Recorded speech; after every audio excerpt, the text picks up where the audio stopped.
Bonjour tout le monde. Aujourd'hui, on va regarder de plus près un outil, je dirais presque magique pour la lecture et l'écriture. On appelle ça les marqueurs de relation.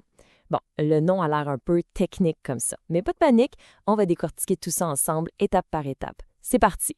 Alors, un marqueur de relation, qu'est-ce que c'est au juste? Eh bien, c'est pas juste une règle de grammaire un peu plate.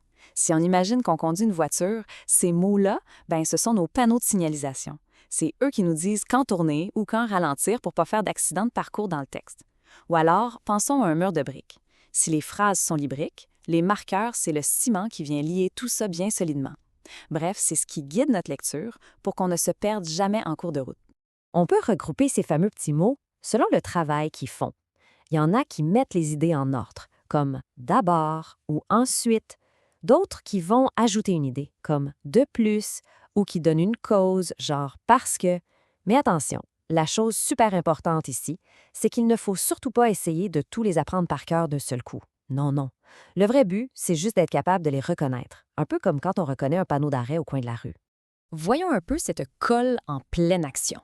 Mettons qu'on a la phrase « Le pêcheur a eu peur. La créature était immense. » C'est bien correct, mais c'est un peu saccadé, on s'entend.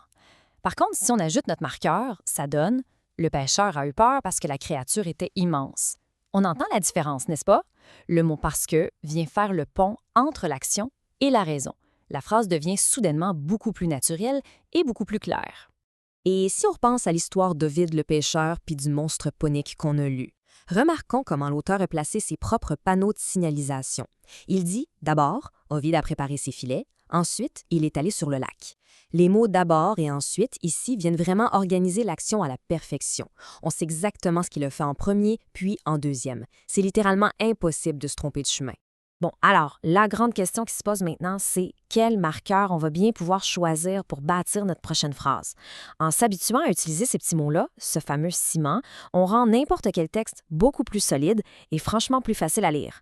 Alors, le défi pour la suite, c'est de garder l'œil bien ouvert lors de nos prochaines lectures pour essayer de repérer ces panneaux-là. Merci d'avoir suivi cette petite explication et on se dit à très bientôt.